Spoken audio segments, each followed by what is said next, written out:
Oi, pessoal, tudo bem?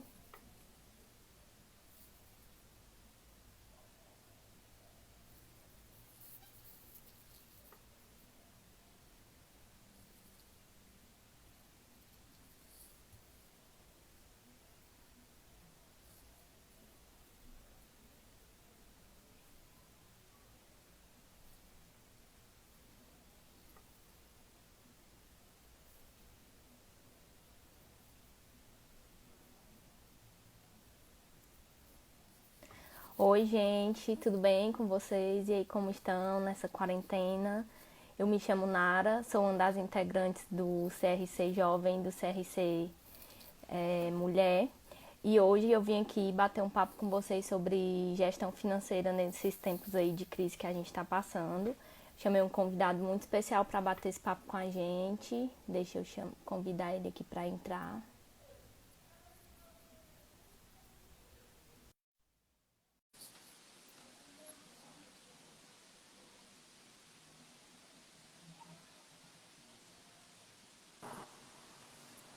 Oi, Oi! Vitor. Boa tarde. Boa tarde. E E aí, como é aí? que tu tá? Tudo ótimo, graças a Deus. Com saúde, né? Todo mundo, que é o mais importante agora. Sim. E por Gente, aí? então, tá tudo bem, graças a Deus. Eu convidei o Vitor. O Vitor, ele é gerente financeiro da GoCase. A GoCase, que é uma marca cearense, né? Que muita gente não sabe, mas é uma marca cearense que trabalha com expressão pessoal por meio de acessórios. E aí, Vitor, a gente vai bater esse papo hoje sobre a questão aí da gestão financeira nesse período, né, que é um período muito delicado aí para várias empresas, né, todas as empresas, na verdade, todo mundo está meio temeroso aí nesse período. E eu queria que tu começasse se apresentando aí, falando um pouquinho da tua trajetória, até tu chegar na GoCase, como é que foi aí tua trajetória profissional. Não, beleza, vamos lá. Primeiro, boa tarde, né, pessoal?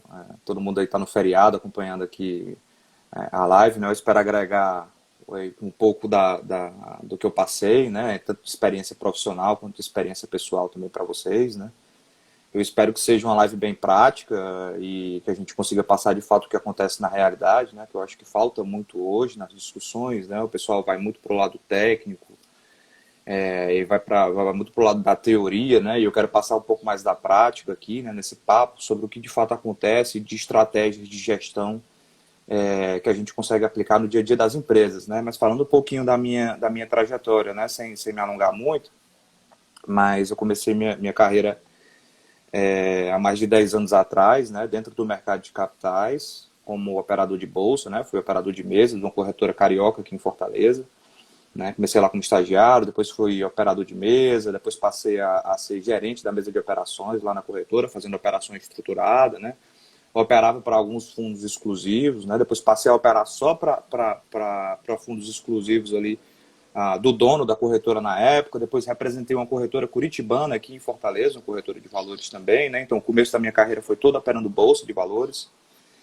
E aí Então tu depois já tá, entrei, então tu já tá acostumado aí com a loucura, né? total, total. Eu já peguei muita Com a coisa louca pressão, já. muita pressão.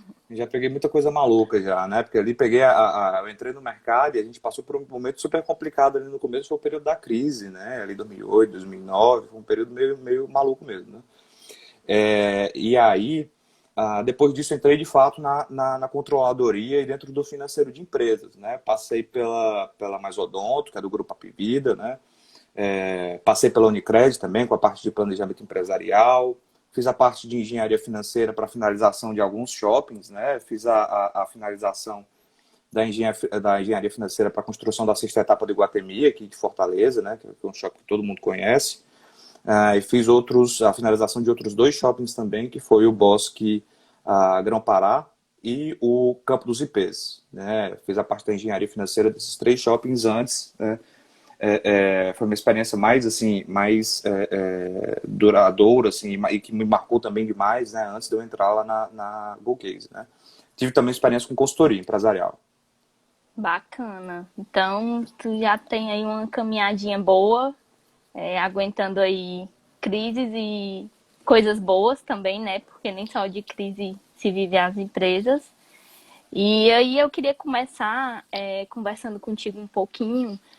Nesse momento, assim, como é que foi para vocês do setor financeiro receber essa notícia da Covid, que a gente ia precisar mudar a rotina, mudar a questão de trabalho, né? Não ia ter mais aquele trabalho local na empresa, que todo mundo ia precisar passar para o home office. Como é que foi para vocês? Assim, quais foram as primeiras, os primeiros passos, as primeiras atitudes que vocês tiveram quando vocês receberam assim essa notícia?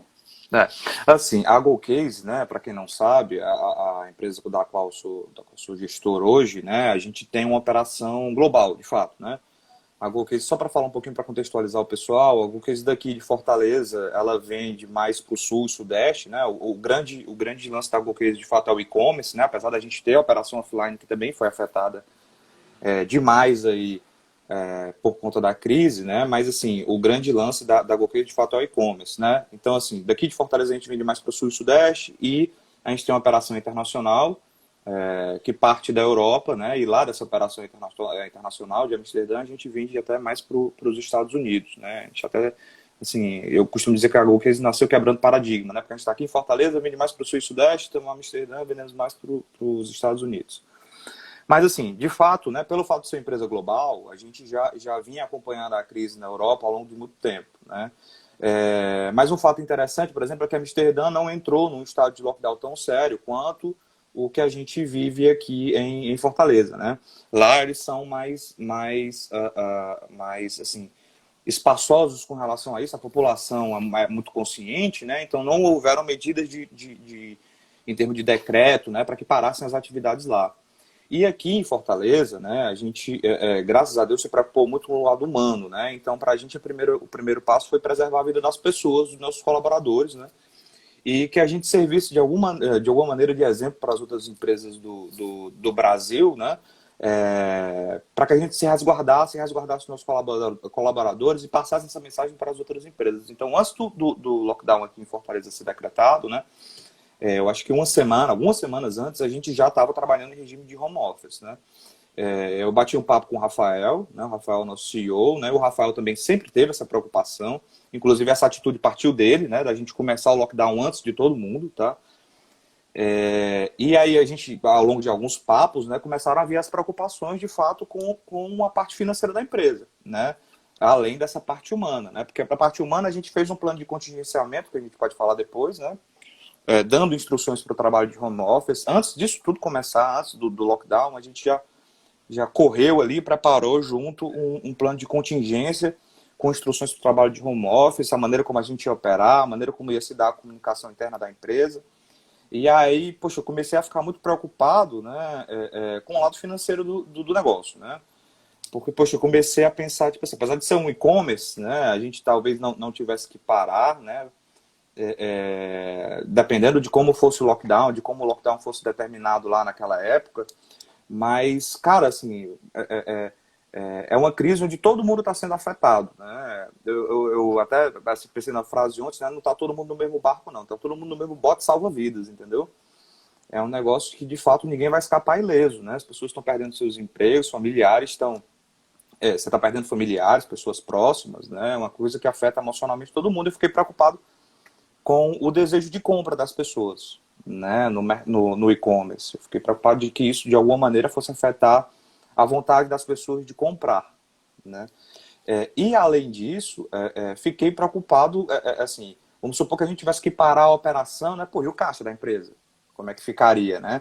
É nesse momento de crise que a gente vê quem é que está nadando pelado, né? É um ditado comum, mas que de fato agora aparece como uma verdade quase absoluta, né? Porque você consegue ver quem de alguma maneira se preparou em termos de capital de giro, de caixa, né? Nesse momento, cash is king, o caixa é o rei, né? Não Sim. adianta fugir disso. E aí começamos a tomar uma série de medidas, tanto para proteção de caixa, né? Tanto para manutenção de venda, com algumas reinvenções com o nosso time de growth, né? O time de growth é o nosso time que vende é o nosso time que lida com as vendas online, né? Então começamos a Uhum. tomar uma série de atitudes ali com relação à proteção do nosso caixa, negociação com fornecedores, captação, né, para a gente se preparar, fortalecer o caixa. A gente começou a trabalhar paralelamente, a gente pode ir entrando depois, mas uma série de frentes para conseguir manter a saúde da empresa, né, e para que a gente continuasse conseguindo operar. Uhum. Eu achei legal que tu falou aí que o caixa é rei e eu tava lendo algumas coisas sobre gestão financeira nesse período e eu vi uma frase de um professor que ele é professor brasileiro e ele estava falando justamente sobre isso, né? Que caixa é a realidade, né? Lucro é como se fosse algo abstrato e o caixa de fato é a realidade que a gente tem ali para trabalhar o negócio, né? Então, Exatamente. quando chega num momento desse, é que, assim, não que seja o caso da GoCase, porque lá vocês já têm o setor financeiro há um tempo, né? Não começou, não foram atrás de organizar essa questão financeira agora, mas quando chega nesses momentos de crise é que muita gente começa a olhar, porque assim, muitas vezes os contadores eles têm um certo probleminha de falar muito em lucro, lucro, lucro, lucro. Só que nem sempre o lucro ele condiz com o caixa. E aí Exatamente. você fala muito em lucro, mas quando chega num momento desse é o teu caixa que vai te ajudar a seguir com o barco, né? Não tem para onde correr, sabe? É caixa. Até porque você tem um negócio chamado folha de pagamento, né? Que chega todo dia para todo mundo. Você tem um negócio que chama imposto, que vai chegar ali todo mês, né? Querendo ou não, tem obrigações das quais você não pode fugir, né? Você, na verdade, aprende como manobrar isso da melhor maneira para continuar a operação, né? Você tem fornecedor para pagar, você tem folha, como eu já falei, você tem imposto federal, você tem imposto estadual, imposto municipal, né? E aí vai da estratégia da empresa, né? E do gestor e do time, do financeiro, né? Que nessa hora tem de fato uma importância absurda para qualquer empresa de manobrar e fazer estratégia. E eu queria te perguntar, Vitor, quais estão sendo, assim, o que tu considera que estão sendo os principais desafios financeiros para passar aí por esse momento? O que tu considera que está sendo mais difícil? Tá. O que é mais difícil, tá? Primeiro você lidar com a pressão, né, de ter que lidar com vários fornecedores ao longo do dia, né, porque, como falei, uma das estratégias que as empresas adotam, né, de uma maneira geral, e que eu também, como gestor, sempre adotei, é de negociação muito honesta com os fornecedores, né, de transparência. Eu acho que a gente tem que trabalhar no regime de parceria, de fato, né, e essa relação de transparência com os fornecedores é chave. Então, você sofre uma pressão no dia a dia muito grande de negociação com esses caras, né? Seja para um alongamento de prazo, seja para um eventual desconto, né? Tudo que a gente precisa fazer para que, de fato, a gente preserve o montante de caixa da empresa. Então, essa pressão é uma coisa que a equipe, né? Às vezes a equipe muito nova, muito jovem, os meninos precisam aprender a lidar com isso no dia a dia, né? E estão aprendendo na marra, né? É um período muito sério, né? A gente nunca passou por isso antes, né? Um negócio dessa magnitude. E o pessoal está aprendendo aí meio que na marra a suportar essa pressão da negociação com os fornecedores, né? Outro problema também, se eu fosse pontuar mais algum agora, seria a dificuldade de captação, né, de recurso, porque se anuncia muito nas mídias e em veículos, né, de divulgação, que o governo está liberando dinheiro, baixa a taxa do compulsório lá no Banco Central, injeta dinheiro na economia, mas quando você está na ponta da empresa, você não vê esse dinheiro chegando, tá? Muitas vezes isso é manchete de jornal, né? Não acontece na realidade das empresas. E isso é muito difícil, né? Você tem que ficar ali, às vezes, naquela luta ali com o gerente de banco, todo dia na ligação, no relacionamento, para conseguir liberar recurso para a empresa, para conseguir alongar prazo aí das dívidas, renegociar suas dívidas ou captar mais recurso, né? Esse lado também é muito pesado, né? Você tem que ter muito jogo de cintura para conseguir captar dinheiro, né? Sem falar no lance das garantias, né? Do que você tem para oferecer da garantia. Muita empresa pequena não tem nada para oferecer em garantia, né? Para tomar recurso captado, né? Opera numa casa alugada, num escritório alugado, às vezes não tem recebível, né? É suficiente para dar em garantia, é só aval dos sócios, né? E aí você fica nessa luta eterna com os bancos para conseguir captar recurso. Mas assim, é muito difícil, né? É uma coisa que você vê no palavreado da televisão, né? É lindo, maravilhoso, mas quando você desce para a prática não acontece, né? É muito difícil você captar recurso hoje com banco, né? Não é um negócio fácil, não. E os caras fecharam a torneira, tá? O que a gente viu foi muito banco ali no começo da crise fechando a torneira de fato. Esses bancos comerciais mais comuns, né? Aí Itaú, Bradescão, né? Esses bancos grandes comerciais, os caras fecharam a torneira, tá? Não adianta se esconder desse fato. Muito difícil captar. Né? O que salvou boa parte das empresas, né? E o que vem ajudando boa parte das empresas são bancos de desenvolvimento. Né? Um Uhum. BNB, um BNDES, aí sim é uma alternativa viável para que a gente consiga fazer a captação, né? Porque de fato o banco comercial é muito complicado. Entendi. Aproveitando aí que tu falou um pouquinho sobre a equipe, que eles estão tendo que aprender na marra, a negociar, a entrar mesmo nesse universo do setor financeiro, né? Porque muita gente, às vezes, pensa que o setor financeiro é só você ficar ali esperando os dados chegarem e computando tudo, transformando isso em dados e informações, mas não é. Tem a parte prática também, que é a parte que você vai para cima do negócio de fato, que você tem que bolar a estratégia junto com o pessoal de estratégia de vendas, você tem que estar lá junto com eles para entender quanto de dinheiro vai entrar, você tem que Isso. negociar com o fornecedor, então financeiro não é só o glamour do dinheiro entrando, né? Tem toda essa parte aí operacional também. E aí, Tem prático. muita porrada e tem que ter muita calma e inteligência emocional para conseguir fazer, tá? Não é um negócio tão simples, não. E ainda mais num momento como esse, né? Porque, pô, tá todo mundo sofrendo, né? Tá todo mundo instável, oscilações de humor, né? Você tem que tomar cuidado com esse lado humano. E aí, ao mesmo tempo, você tem que tomar cuidado com a saúde financeira da empresa na qual você trabalha, né? Com a manutenção do seu emprego. Isso mexe muito com a cabeça das pessoas, sabe? E é profissional de toda a área, não só da área financeira, né? Advogados, engenheiros, pô, tá todo mundo sendo afetado, né? Você tem que prezar muito pela saúde e ter muita inteligência emocional de fato para conseguir superar o momento. E como é que está sendo para ti, como gestor de pessoas, de equipe, além de se preocupar com o caixa, com o que vai entrar, com o que vai sair, se preocupar também com a tua equipe, né? Porque você tem uma equipe, tem pessoas trabalhando com você. Como é que está sendo essa gerência das pessoas à distância, né? Porque vocês não estão tendo contato pessoal. Como é que está sendo mais ou menos aí para ti todo esse cenário? Tá, eu me preocupo muito como gestor, como eu já falei aqui, né, com a qualidade de vida das pessoas, né? Eu acho que esse lance do home office, né, ele tem benefícios e vantagens e desvantagens como qualquer outra coisa da vida da gente, né, ônus e bônus.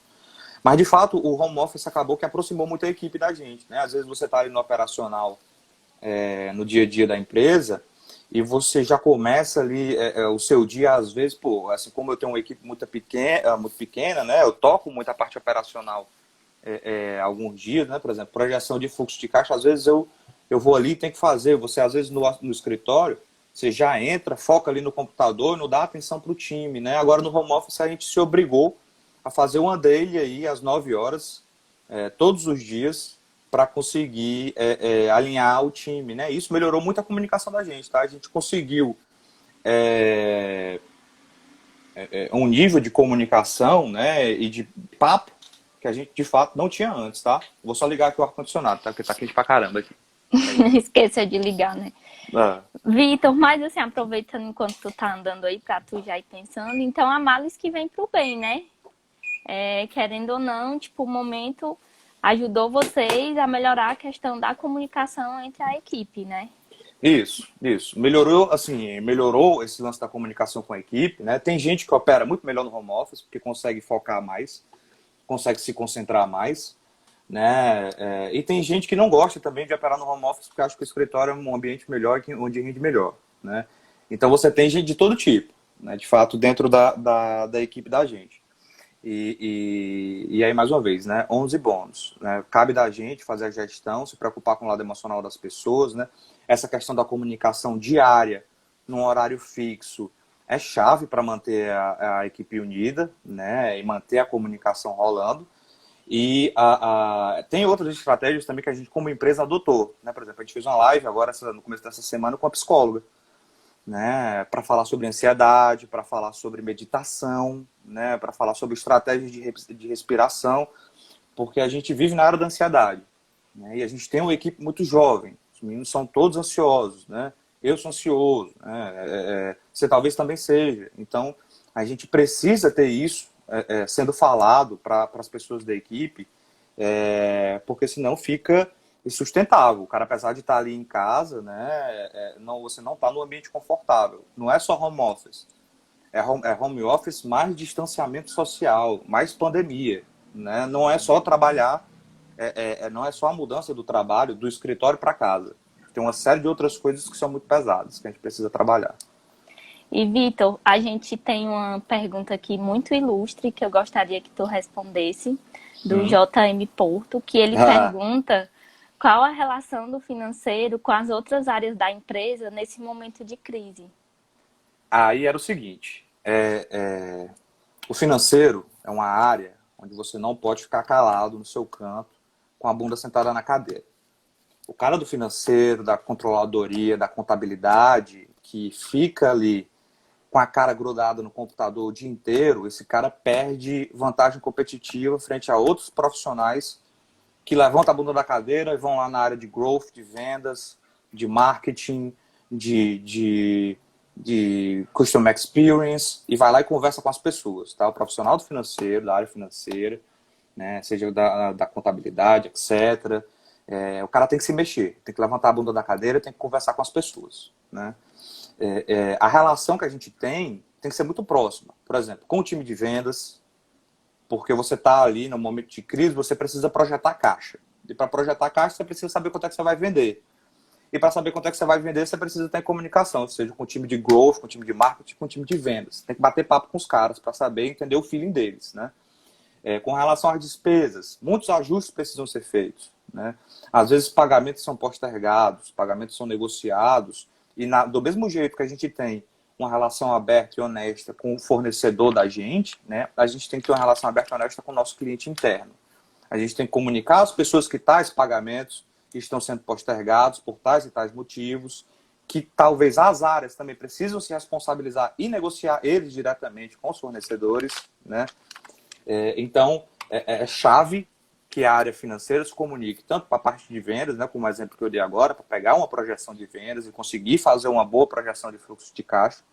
Né? Falar nisso, projeção de fluxo de caixa é essencial num momento como esse, né? Você projetar não só um cenário realista, mas também projetar um cenário pessimista. Né? Cenário otimista a gente deixa para depois, né? Porque caixa é assim, você tem que ser conservador. Não adianta você partir para uma gestão otimista de fluxo de caixa no momento de pandemia. Você está mentindo para você mesmo, né? E está mentindo para quem você está apresentando. Você tem que apresentar apresentar de fato uma projeção que seja conservadora e um cenário mais pessimista para que você esteja preparado, né? Mas assim, voltando à pergunta, comunicação com o time de growth, que é o time que faz a mídia online, o time que faz a venda, comunicação com os outros setores para tornar essa negociação com os fornecedores algo transparente, também com o time internamente, né? E é importante que o financeiro, né, assim como a educação financeira pessoal, né, é importante que o financeiro seja transparente com o time e explique a situação, né? Contextualize o time, explicar que isso é um momento de crise, explicar que a gestão do caixa agora, nesse momento, é mais importante, né? A gente precisa ter dinheiro para pagar a folha da galera todo mês, né? A gente vai passar agora, semana que vem tem pagamento de folha, e aí? Né? Se você não for rígido, né, não for transparente, não comunicar às pessoas sendo transparente do que está acontecendo, chegando a um momento como esse, você está descoberto. Né? Terça-feira agora é dia 5, pagamento de folha, né? Muita gente vai pagar a folha. Se você não foi transparente com a equipe, no time, e vai passar por um momento de dificuldade agora para pagar a folha, fica mais complicado. Uhum. E a tua comunicação com os sócios da empresa? Tu é a ponte, né, entre o time de financeiro e o time estratégico, que são lá os sócios. A tua comunicação com eles assim, nesse momento, vocês continuam mantendo a mesma rotina ou vocês aumentaram essa questão de comunicação, de repasse diário de resultados, ou vocês estão mantendo a mesma rotina de antes da crise? Não. Por exemplo, com a gestão dos pagamentos, né, que ocorrem, a gente prepara lá os pagamentos semanalmente, né, encaminha isso para aprovação. Então, toda vida a gente prepara um borderô com os pagamentos ali para a semana e a gente discute isso muito próximo, eu e os sócios, para a gente decidir Uhum. de fato qual estratégia que a gente vai adotar. Né? Por exemplo, qual estratégia que a gente vai adotar com relação a imposto federal, a imposto estadual, a imposto municipal, se a gente paga, se a gente posterga, né? Se a gente vai esperar sair o FIES. Então, a comunicação nesse sentido ficou muito mais próxima, tá? Para a gente deixar isso tudo bem alinhado. Né? Que tipo de negociação a gente vai fazer, com quais fornecedores, né? E como ficaria a situação do caixa dia a dia. Né? Esse papo, todos os dias, a gente tinha com os sócios. Né? Esse foi o principal fator, né? Para fazer a Uhum. gestão do contas a pagar. Tá? E isso é importante que o time financeiro, obviamente, não decida sozinho. Né? Você tem que ter um comitê de crise ali, que às vezes é formado até naturalmente por algumas pessoas, né? Para fazer gestão do contas a pagar. Né? Decidir que estratégia vai ser adotada com qual fornecedor. E isso muitas vezes você toca proximamente, né, colado ali com o sócio. Uhum. Tá? Tem uma per... Fora a gestão da parte emocional, tá? Porque assim, o sócio é o dono do negócio, a gente está em contato direto com os caras, né? Além de fazer a gestão do emocional da equipe própria, você tem que fazer a gestão emocional dos sócios, né? São pessoas que são extremamente apaixonadas pelo negócio, né? E que também são pegas aí por um momento de apreensão quando a gente vê uma crise desse tamanho. Tem uma pergunta aqui de um perfil da Consult Contabilidade e ele perguntou no início se quando você trabalhava operando a bolsa, se você tinha contato com análise de demonstrações financeiras e se agora vocês estão trabalhando muito com essa parte de análise de demonstrações financeiras. A gente sempre trabalhou, tá? É... O que eu acho que precisa ser feito, não adianta inventar muito, é o arroz com feijão. Né? Agora precisa ser um puta de um arroz com feijão. É você ter uma DRE redonda, né? Você ter um orçamento de resultado redondo, você ter um relatório de fluxo de caixa afinado e uma boa projeção de fluxo de caixa. Tá? É isso que a gente precisa manter ali na nossa dashboard, na nossa rotina mensal e no nosso costume de análise. Né? Uma hora como essa, a gente às vezes fica procurando muito indicador. Né? Na Bolsa, por exemplo, a gente analisa empresas extremamente robustas. Né?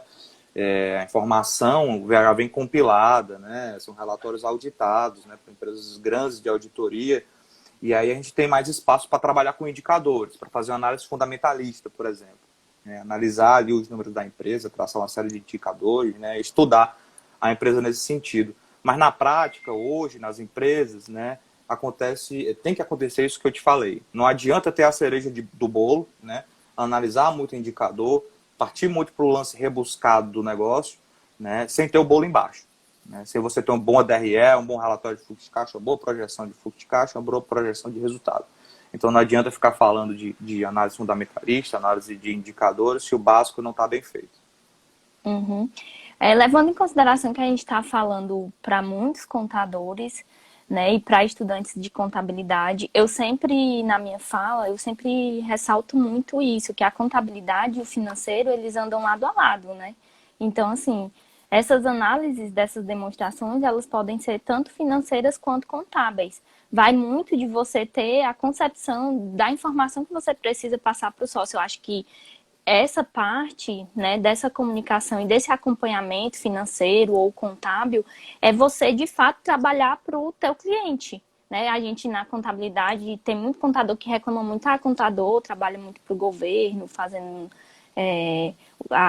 o envio dos impostos e tudo mais, mas essa é justamente a parte em que você trabalha para o seu cliente, né? Quando você passa a analisar o negócio do teu cliente, você entra no negócio, você mostra para ele onde é que você pode ajudar no funcionamento do negócio dele. Então, é como você falou, é um arroz com feijão muito bem feito e é aí que vai estar o valor do teu trabalho, né? Exatamente. E além de você preparar as informações financeiras do cliente, né, as informações contábeis, você precisa explicar isso para as pessoas. O cara precisa entender nesse momento de financeiro, ele precisa aprender. Né? Então, o contador hoje, além de ter um papel de ser o formador dos números, né, o construtor dos números, o cara precisa ser professor. Né? O empresário precisa entender o que é margem bruta, ele precisa entender o que é margem líquida, ele precisa entender o que é EBITDA. né? Para que serve esse diabo do EBITDA, entendeu? Onde é que isso vai refletir no fluxo de caixa dele, né? Precisa entender o que é lucro líquido, porque às vezes o cara está preocupado ali com o faturamento, né? Não adianta você também ter uma boa estrutura de faturamento, ter conseguido, apesar de ser muito difícil, né, manter um faturamento saudável, sem você analisar os outros indicadores, né? Sem você analisar a margem bruta, como é que está a eficiência da sua produção, você analisar a sua margem líquida, a eficiência do escritório, né? Você analisar a geração operacional da empresa com EBITDA. Então, assim, o contador, além de ser o grande formador dos números, ele precisa, de fato, ser professor. E, Vitor, me diz uma coisa, a gente já está aqui no Ceará, já está com mais de 30 dias, né, que começou a questão do decreto da gente, algumas empresas fecharem. Vocês são um negócio digital, então vocês conseguem continuar ainda operando, né, uma parte do negócio de vocês. E aí vocês já pararam para analisar o resultado do que vocês projetaram quando tudo isso começou para o que realmente foi realizado? Os resultados estão como vocês esperavam? Teve muita alteração? Como é que foi essa parte aí? Aí é que tá, né? Toda vida que a gente faz um orçamento, a gente nunca está preparado para um momento de crise como esse, né? Se o cara disser que está preparado, ele está mentindo, né? Você dizer que a empresa tinha projetado um cenário como esse, né? Não tinha, não adianta, né?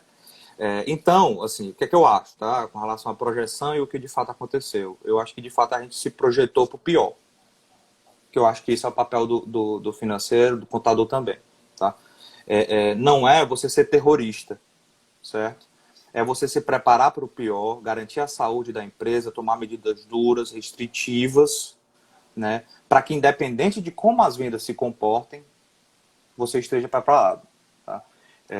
O que eu acho é que, assim, o e-commerce, de uma certa maneira, ele acabou sendo um dos menos prejudicados, né? Você, como vende online, né, de fato, até agora a gente não sentiu muito essa diminuição no desejo, na vontade de comprar das pessoas, né? A gente vem trabalhando numa manutenção de venda. Mas, pô, o mercado offline está parado, né? A gente tem uma loja, Conceito, no Guatemi, que é uma loja muito bacana, e a loja está parada, né? E aí, qual é a projeção me diz aí, qual é a projeção de orçamento de fluxo de caixa que vislumbra você simplesmente parar de vender? Né? Não existe. Então, o que existe agora é você trabalhar com medidas conservadoras, restritivas, preservando caixa, né? E mais importante do que isso, preservar o emprego das pessoas, né? As pessoas têm famílias, então a pessoa da financeira, de contabilidade, precisa se preocupar também, assim, mais uma vez, com o lado humano disso, né? Você, além de fazer esse lado mais frio e calculista, que é o lado da gestão financeira, a gestão do caixa ali na unha todo dia, tomando medida restritiva, negociando com o shopping, né? Você precisa pensar na manutenção do emprego das pessoas, de como você vai fazer para conseguir manter a operação rodando, né? Tem o lado humano. Entendi. Teve até uma pergunta aqui da Aline Amaral, ela perguntou justamente em relação a isso. As lojas dos shoppings fecharam, né? E ela perguntou se vocês conseguiram fazer alguma negociação com shoppings em relação ao aluguel da loja, ao funcionamento. Pessoal, assim, eu espero que eu esteja sendo bem prático aqui no que eu estou falando, tá? Eu sou bem informal mesmo, né? Gosto de falar, acho que eu não falei nem palavrão, né? Mas falo de palavra do meu dia a dia. Eu espero que esteja sendo bem prático, né? E que agregue de alguma maneira técnica mesmo que a gente consiga usar, né? Por exemplo, no caso do shopping, tá? É importante que no caso de shopping, né? Vamos supor que você tenha um restaurante ali num open mall desse. É importante que você haja sempre em alinhamento com os outros lojistas, tá? Não adianta você mais uma vez, né? Você sentar a bunda na cadeira, né? E olhar só para dentro. Você precisa saber como é que os outros lojistas ali daquele mesmo shopping da região estão se comportando para você ir na mesma linha. Não adianta você destoar do grupo, né? O que é importante é que você, como grupo de lojistas, você negocie aluguel, por exemplo, porque aí você tem mais força, né? Vamos supor que a negociação fosse pagar 50% do aluguel, 25% do aluguel, um aluguel proporcional, né? Muita gente tende a ir lá e negociar sozinho, né? A ligar pro cara, negociar sozinho, né? Você vai ligar pro shopping, pro dono do imóvel e negociar só. Eu acho que o caminho não é esse. Você tem que negociar em comunidade, né? Você formar um comitê de lojistas dentro daquele ambiente de shopping, por exemplo, e chegar junto e negociar com o shopping. Ó, pessoal, chegar aqui, ó, pessoal do shopping, tá aqui, estamos todo mundo junto aqui, tá todo mundo na merda, né? Não podemos mais vender, minha operação não tem capital de giro, né? E estamos aqui como grupo, viemos aqui para negociar. E aí, o que é que vocês conseguem fazer, né? Nossa proposta é essa. Qual é a contraproposta do shopping? Qual é a proposta do shopping? Mas em grupo, em comunidade. Sozinho não dá. Se o cara for sozinho, já era, porque ele perde força, né? Você vai negociar com um grupo como o Iguatemi, por exemplo, um grupo gigante, né? O cara for negociar sozinho, a negociação já nasceu morta. Uhum. Então, eu acho que a negociação tem que ser essa, né? Em comunidade, tá? E em linha com os outros lojistas. A Gisele Reis, ela fez um comentário aqui muito assertivo, que ela falou: finalmente, muitos entenderam a importância do planejamento financeiro. É muito difícil a gente ver que foi preciso um momento como esse para muitos empresários acordarem, né? Despertarem para essa questão do planejamento financeiro. Mas que bom que isso aconteceu, né? Que bom que... Porque poderia também ter acontecido de, mesmo estando num momento super difícil, os empresários ainda acharem que não precisam se planejar financeiramente, que vai dar certo de algum jeito, né? E, rapaz, é engraçado que o brasileiro tem a memória curta. Tá? A gente tem a capacidade absurda de esquecer de fatos recentes, né? E a gente vive num ciclo, né? Seja econômico, enfim. Mas o brasileiro sempre teve essa baixa preocupação com o planejamento financeiro, né? O brasileiro, por exemplo, não é uma nação poupadora, né?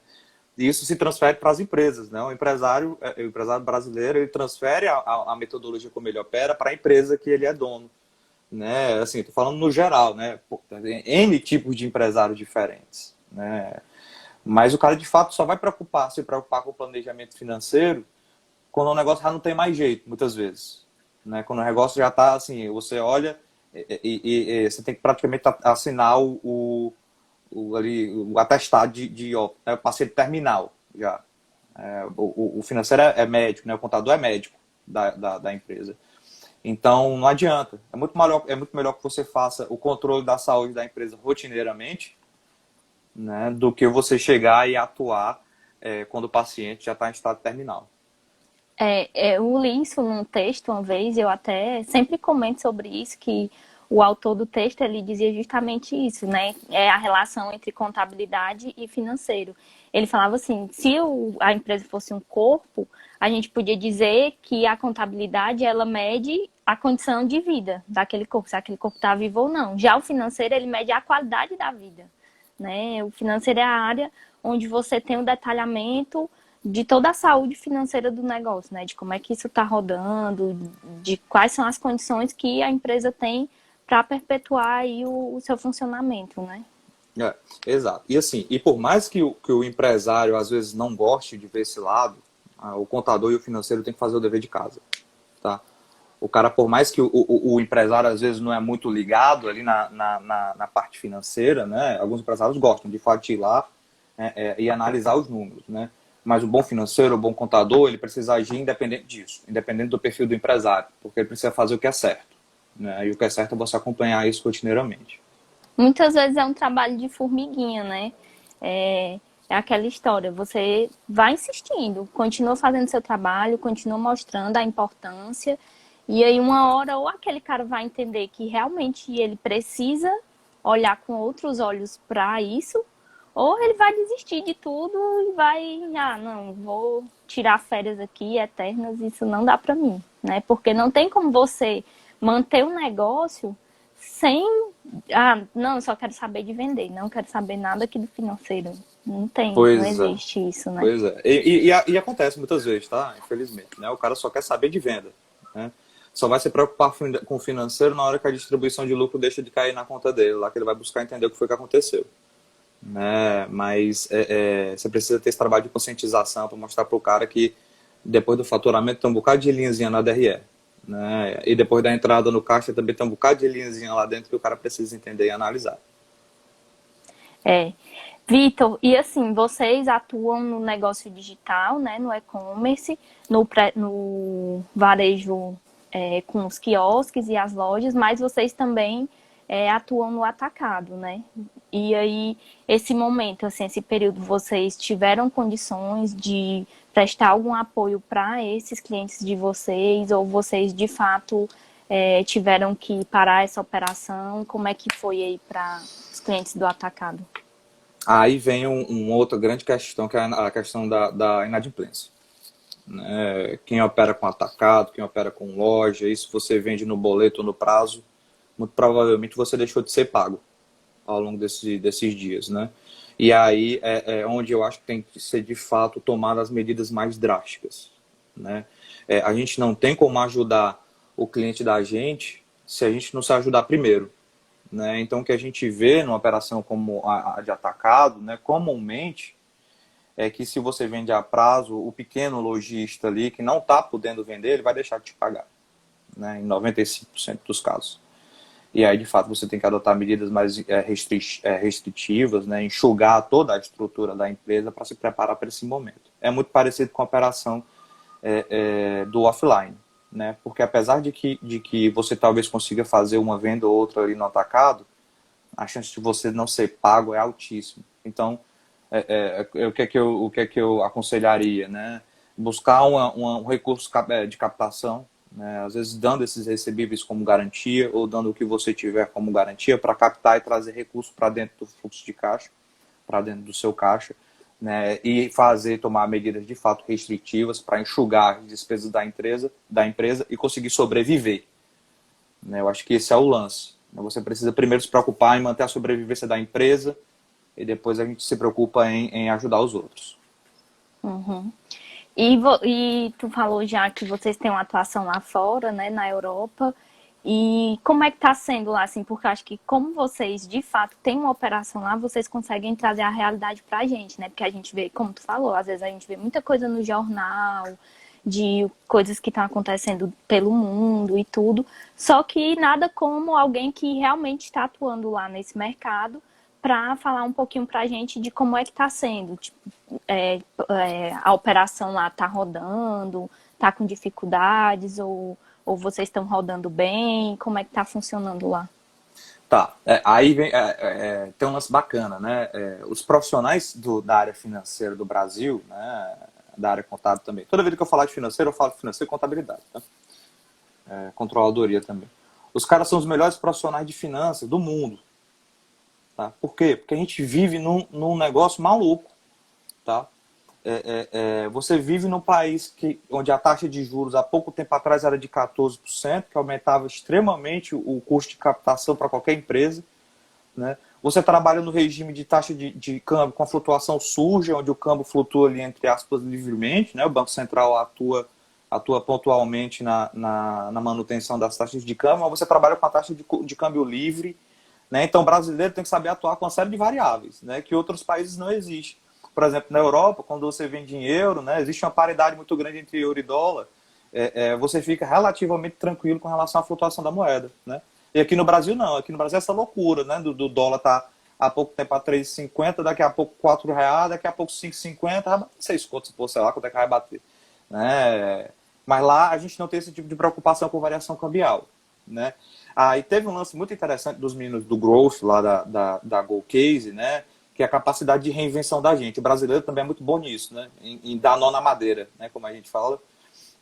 Os meninos conseguiram se reinventar de N maneiras. Né? A gente, como está no regime de home office, por exemplo, a gente não tem mais o estúdio lá da GoCase, né? Então a gente começou a fazer uma série de vídeos, né, dentro de casa mesmo. As irmãs da gente participaram, minha irmã, por exemplo, a Marina participou gravando o vídeo, né? A irmã do time do Growth participou ali dentro de casa mesmo fazendo o vídeo, né? Às vezes mostrando, fazendo um unboxing de produtos, né? E aí o que foi que a gente fez com esses vídeos de unboxing, né? A gente preparou um vídeo que não mostrava a cara da pessoa, né? Mostrava a pessoa abrindo os produtos. A gente fez isso daqui do Brasil, jogamos isso para a Europa e a gente colocou dublagens em uma série de idiomas. Né? A gente colocou em italiano, em francês, em alemão, né? A gente pagou por um serviço terceirizado de dublagem, né? O pessoal fez essas dublagens com vozes da pessoa como se estivesse recebendo o produto e fazendo o unboxing em diversas línguas diferentes. Isso deu super certo lá na Europa, né? Mas, mais uma vez, foi uma reinvenção que foi causada por esse momento de crise que a gente está vivendo, né? A gente diz assim, até um memezinho que eu vi, né? Rapaz, quem é o fator que provoca a maior transformação digital nas empresas, né? É o CTO? É o diretor de tecnologia? Né? É o sócio? Não. É o coronavírus, meu amigo. E eu achei bacana, assim, eu vejo muitas empresas se reinventando, né? Muitas empresas buscando outros negócios, porque assim, muitas empresas estavam ali na sua zona de conforto, né? Tô vendendo, tô conseguindo pagar minhas contas, tô lucrando, então tô aqui, né? Tô de boa. Quando vem uma avalanche dessa, muita gente botou a mão na cabeça, mas muita gente parou e disse, bicho, oportunidade, vou me reinventar aqui, né? Então é muito Exatamente. bacana. São partes bacanas assim desse momento que eu acho que a gente não deve só olhar também para o que está acontecendo de ruim, né? Uhum. Então acho que se a gente ficar preso nessa mentalidade de é coisa ruim, é crise, não vai dar certo, realmente você não vai para frente, você fica ali parado. Então acho que é um momento muito mais da gente olhar o que de bom a gente pode extrair desse momento, né? Não só falando do setor financeiro, né? Mas também em outras áreas. É. Vitor, eu tenho outra pergunta aqui que eu queria que tu respondesse, que são duas perguntas em um.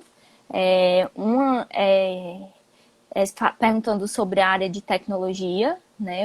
Se tu sabe responder o que foi que mudou para essa área durante a crise. E essa mesma pergunta pergunta o que tu acha que qual é o futuro do financeiro? Tá. Com relação à tecnologia, a gente tem uma característica dos profissionais de engenharia de software, por exemplo, da área de tecnologia, os caras já são acostumados a trabalhar remotamente, né?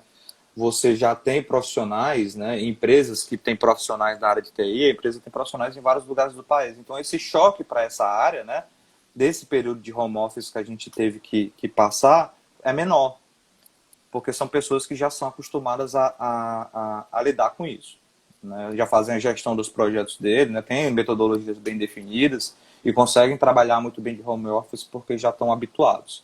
Agora o financeiro não, né? E aí que vem o lance da tecnologia e um lance que a gente está sendo forçado agora a ter que reaprender, né? Porque, por exemplo, trânsito de papel não existe mais, tá? Já era para ter deixado de existir há um tempo, né? Mas as pessoas ainda insistem, né? Ficar aquele negócio de transacionando papel ali, né? Tem gente que só consegue fazer a conta se for ali com a reguinha e marcando aqui e ticando, né? Esse negócio de trânsito de papel acabou, né? As pessoas estão tendo que aprender, agora reaprender, né? Como é que a gente faz um financeiro rodar, uma contabilidade rodar, sem transitar papel. Só aí já começa uma dor de cabeça, tá? Porque você precisa que as pessoas tenham uma boa qualidade de conhecimento informática para conseguir fazer as coisas sem ficar transacionando papel, né? Você não tem como ficar da sua casa mandando papel para a casa dos outros, voltando papel da casa dos outros. Além de você, da logística disso ser impraticável, você tem o período da contaminação do vírus, né? Então você precisa agora, de fato, de ferramentas para a gestão do financeiro, né? Um RP mais alinhado, tá? O processo agora, se ele tinha falhas, essas falhas vão ser extrapoladas, né? Se você errava antes, você vai errar 10 vezes mais agora, né? Se o seu processo não estava redondo, se o seu processo era manual. Então, mais uma vez, agora as empresas estão sendo forçadas a trazer mais tecnologia para dentro da área de finanças e de contabilidade por causa do momento que a gente está vivendo, né? E assim, o RP é um grande aliado disso, né? E assim, e as pessoas que não têm um bom conhecimento de informática, que não aprenderam ainda, por exemplo, a programar, né, que não sabem um SQL, podem correr atrás, né? Porque essa mudança que a gente está vivendo, essa transição que a gente está vivendo, está adiantando uma coisa que talvez a gente só iria ver daqui a alguns anos, né? Que é o profissional do financeiro, ele tem que ter uma excelente habilidade de computação. Ele tem que entender de programação, ele tem que entender de SQL, ele tem que ter excelentes... o cara tem que ter um Excel ilimitado, né? Para tornar ali as ferramentas de trabalho mais ágeis no dia a dia. tá? Então é isso que acontece. Essa história do papel, né, acabou. E acabou É, do dia para noite, né? a gente já vinha tendo é, esse momento na contabilidade que muitos chamam de contabilidade digital, né, que era justamente as empresas de contabilidade se adequando a essa nova realidade. Né? E isso vinha, de fato, como você falou, a gente já tinha isso acontecendo, mas vinha em passadas curtas, né? Então, já tinham muitas empresas, muitos contadores com a mudança do mindset, entendendo que para eu fornecer informações para os meus clientes, para eu conseguir acompanhar o negócio do meu cliente, porque os negócios hoje rodam muito rápido, né? Com essa história do e-commerce, o faturamento é muito rápido, a despesa é muito rápida, então tinham muitos contadores que já estavam entendendo isso e já estavam começando a mudar sua rotina de trabalho, sua rotina de comunicação com o cliente, porque de fato é muito difícil você esperar o mês fechar para o teu cliente juntar todas as notas e te mandar para o teu escritório, às vezes falta, às vezes, né? Então já existiam muitos contadores que já estavam trabalhando com essa nova mentalidade. E, de fato, quando a gente entra num momento desse em que você não pode ter contato nenhum com ninguém, né? Então, quem ainda não tinha acordado para pensar numa estratégia diferente de trabalho, começou a já como é que a gente chama, tipo, na marra, teve que Ah, aprender a trabalhar tem que assim, aprender na marra. né? Se não fez o dever de casa, vai ter que, agora tá todo mundo de recuperação. Vai ter que É, correr atrás.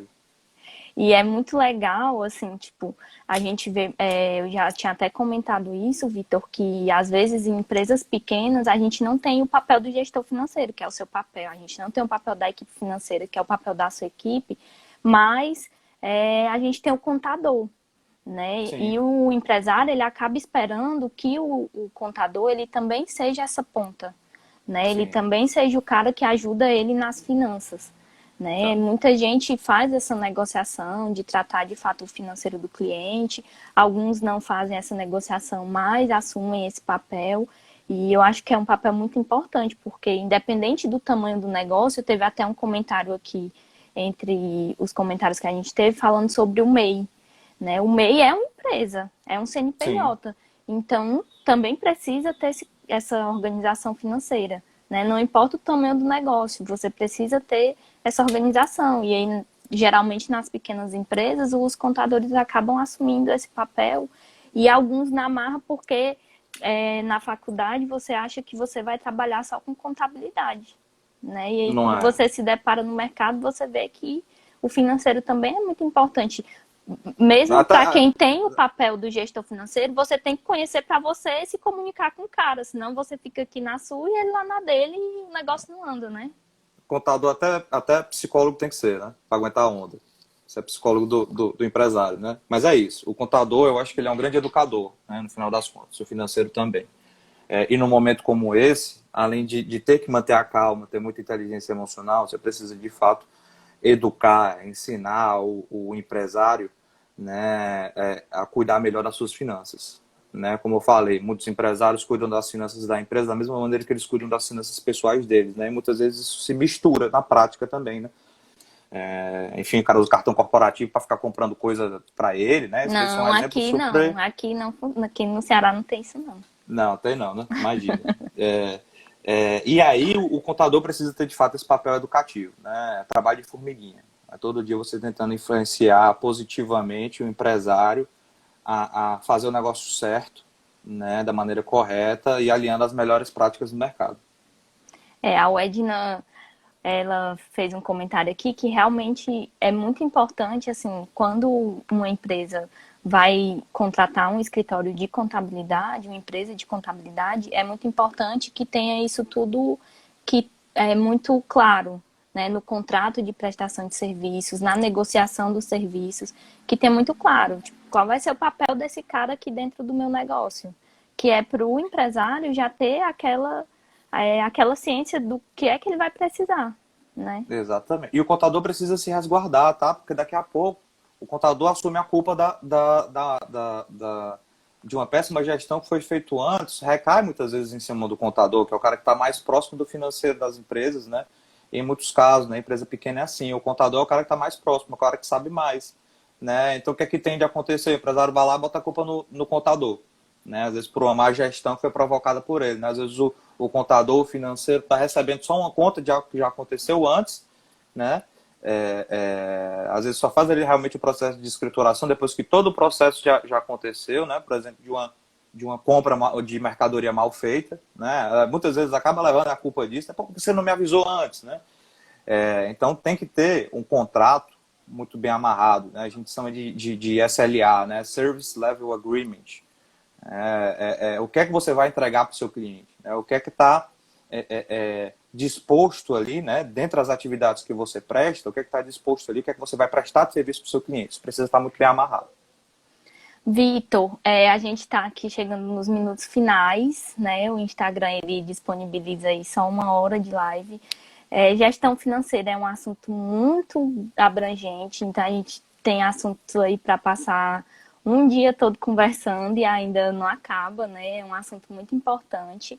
Eu queria que tu aproveitasse aí esses últimos minutos para deixar teu recado em relação ao que tu acredita aí que vem pela frente, em relação ao que tu acha que qual vai ser o papel do contador e do gestor financeiro aí para as empresas aí nos próximos capítulos, que tu desse também uma palavrinha para os estudantes de contabilidade, qual é o rumo aí que eles têm que pensar aí, porque são os próximos, né? A gente vai Uhum. ficando velho. Eu sou nova, né? Tu também ainda é novo, mas os Não velhos mais vão tanto. saindo e os novos vão entrando, então eu queria que tu falasse aí, desse um recado aí. É, vamos lá, galera. Eu queria primeiro agradecer, né, a presença do pessoal que acompanhou a gente aqui, né? Mais uma vez eu espero ter aliado a prática do dia a dia de empresa para live, né? Espero que tenha conseguido pelo menos agregar um pouquinho de conhecimento prático para as pessoas, né? Eu acho que eu pedi desculpa pelo começo da live, né? Que ficou um negócio meio desorganizado aqui, ainda estou aprendendo esse negócio. Mas assim, a mensagem que eu queria deixar, apesar do momento que a gente tá vivendo ser muito delicado, isso é um momento muito triste, mas tem que ser uma mensagem positiva, né? Eu acho que o profissional de contabilidade ele precisa cuidar da própria saúde mental, né? É um momento onde às vezes a sua família é atingida, né? E manter a calma e a tranquilidade para conseguir gerir, né, e controlar as finanças, né, e a contabilidade da empresa. Eu acho que calma é uma palavra muito chave nesse momento, tá? Para o futuro, né, eu não tenho como te passar, como eu te falei, né, a gente trabalha com financeiro, não tem como ser muito otimista. O cara tem que ser conservador, tem que ter pé no chão, né? Então, continuar controlando o caixa da empresa, tá? Se você não olhava para isso como contador, né, olhe agora sim, coloque tudo na ponta do lápis para os seus clientes, né? E gestão de caixa nos próximos dias. Não dá para não dá para relaxar, tá? A realidade é essa, porque a gente não sabe se Fortaleza entra no estado de lockdown de fato, que aí todo mundo vai ter que parar de vender do jeito de outro. A gente não sabe se a economia vai afrouxando, né? E as lojas vão começar a reabrir ali gradativamente. Então, o nosso papel é ter pé no chão e fazer a gestão do fluxo de caixa da maneira mais conservadora possível. Tá? Eu acho que é isso aí que tem para os próximos dias. O recado para os estudantes, né, para os contadores, né, como um todo, fica o seguinte, modernizem-se. Né, profissionais de finanças e de contabilidade, modernizem-se. Né, vamos ter que estudar programação, vamos ter que aprender programação. Né, mais uma vez, esse lance de papel acabou. Né, vamos ter que usar a tecnologia, trazer a tecnologia para o dia a dia da gente, né? E eu acho que assim, a tecnologia vai mudar muita coisa a partir de agora, né? A gente vai ter mudanças absurdas nesse setor. Então a gente tem que se dedicar o tempo, sentar a bunda na cadeira para estudar tecnologia, né? E eu acho que um profissional bem adaptado a essa realidade, tá? Ele consegue triunfar, né? Seja ele novo, velho, enfim, independente da idade. O cara trazendo a tecnologia para o dia a dia dele, ele vai conseguir triunfar como financeiro e como contabilidade. Né? Eu acho que é uma das profissões que, mesmo com a tecnologia, ainda vai se manter bem, né? Caso a pessoa consiga se adaptar. Mas o recado que fica é esse. Né? E não desanimem, não desanimem. a profissão de finanças e contabilidade é uma profissão essencial, se tornou mais essencial ainda agora, as pessoas estão começando a reconhecer o valor disso. Infelizmente, no momento de crise, poderia ter sido reconhecido antes, né? Mas vamos ter que fazer o nosso trabalho, nosso papel, nosso dever de casa e ajudar o empresário a conseguir manter a sanidade mental